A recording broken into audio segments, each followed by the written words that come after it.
Hello guys, শিলিতা পদার ব্লগের নতুন একটি ভিডিওতে তোমাদের সকলকে যাই অনেক অনেক ভালোবাসা। আশা করছি তোমরা সকলে খুব খুব ভালো আছো। তো দেখো, আজকে যে ভিডিওটা নিয়ে এসেছি তোমাদের সামনে, দেখে হঠাৎ হয়তো ভাবছো যে আবার আমি কোথায় গেলাম। না না, এটা অনেক আগের ভিডিও, প্রায় 1 মাস যাবত ভাবছি ভিডিওটা তোমাদের সাথে শেয়ার করব, হয়েই উঠছে না। তো আমরা গিয়েছিলাম থাইল্যান্ডে। অল্প অল্প করে জমিয়ে আমরা আমাদের স্বপ্ন পূরণ করেছিলাম। তো সেই স্বপ্ন পূরণের কিছু অংশ তোমাদের সাথে শেয়ার করছি। তো এটা হচ্ছে, আমরা ব্যাংককে একটা সাফারিতে গিয়েছিলাম, ব্যাংকক জু বলতে পারো। তো সেখানে আমাদের ডলফিন শো দেখানো হয়েছিল। এত সুন্দর ডলফিন শো, ভাবলাম তোমাদের সাথে একটু শেয়ার করি, নিশ্চয়ই তোমাদের খুব ভালো লাগবে। আরেকটা কারণ ভিডিওগুলো দেওয়ার, তা সেটা হলো যে ইউটিউবে ভিডিওগুলো থেকে যাবে, পরবর্তীকালে যদি বা মোবাইল বা কিছু হারিয়েও যায়, আমি কিন্তু এই ইউটিউব থেকে মাধ্যমে ভিডিওগুলো অন্য কাউকে দেখাতে পারবো, নিজেও এনজয় করতে পারবো। কারণ দেখো, ইউটিউবে থেকে গেলে সবাই কিন্তু দেখে, অনেক রকম কমেন্ট করে, খুব ভালো লাগে। তোমাদেরও আশা করি অনেক সুবিধা হবে যদি তোমরা কেউ ওখানে ঘুরতে যেতে চাও, কোথায় কি হবে না হবে সবটা বুঝতে পারবে। তো এটা ছিল একটা সাফারি ওয়ার্ল্ড। তো সেখানে কিন্তু বিভিন্ন ধরনের পশুর সাথে আমাদের দেখানো করা হয়েছে, সব রকম, কোনো কিছু বাদ যায়নি। সেই হাতি থেকে আরম্ভ করে ক্যাঙ্গারু পর্যন্ত, এদিকে বাদর থেকে আরম্ভ করে ওইটাকে কী যেন বলে, একটা পাখি, যাই হোক, প্রচুর জিনিস দেখেছি আমরা।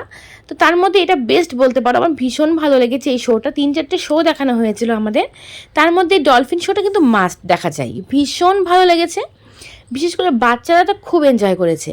আর সত্যি কথা যদি বলি, তবে আমি কিন্তু ভীষণ এনজয় করেছি, আমার ভীষণ ভালো লাগে। আমার কিন্তু ডলফিন শোর একটা গান আমার মোবাইলে অনেক দিন যাবৎ ছিল, তো কোনো এক কারণে ডিলিট হয়ে গেছে। আমি একটা গান শুনতাম, দেখতাম, ভিডিওটা ভীষণ ভালো লাগতো। তো আজকে সেটাই মনে করি, ভিডিওটা এডিটিং করছি আর দেখছি, কথাটা ভাবছি। তো দেখো কি সুন্দরভাবে ওরা করছে, এত সুন্দর কোচদের কথা মানে, প্রত্যেকটা ডলফিনের কিন্তু আলাদা আলাদা করে কোচ রয়েছে, সেই কোচদের কথা ওরা ভীষণভাবে মানে। আর প্রচুর পরিমাণে মাছ খায়, ওই দেখতে পাচ্ছ দূরে বালতিগুলো রয়েছে, আমি অনেকটা দূরে বসেছি না, সেভাবে জুম করা হয়নি বলে বুঝতে পারছো না। তো দেখো, এই যে মাছ খাওয়াচ্ছে ওদের, প্রচুর মাছ খায় ডলফিন, একটা করে মাছ খাওয়াচ্ছে, আর ওরা কিন্তু ওদের খেলা দেখিয়ে যাচ্ছে। আর আমাদের এত আনন্দ দিয়েছে কি বলবো। আর কোচগুলো ছিল অসাধারণ, প্রত্যেকটা কোচ দারুণ, দেখতে পাচ্ছ কীভাবে তাদের গায়ের সঙ্গে লেপ্টে আছে ডলফিনগুলো, এত সুন্দর লেগেছে কি বলবো। তো যাই হোক, এই ভিডিওগুলো দেখছি আর আগে 1 মাস আগের কথাগুলো মনে পড়ে যাচ্ছে, খুব এনজয় করেছিলাম। যদি বা আকাশ দেখে বুঝতে পারছো কি গরমটাই না লেগেছে আমাদের সেখানে, তবে এই জিনিস দেখে কিন্তু সব ভুলে গেছি আমরা। প্রচুর রোদ উঠেছিল, ব্যাংকক তো এমনিতেই গরম জায়গা, তবে আমরাও যে টাইমে গিয়েছিলাম ভীষণই গরম ছিল।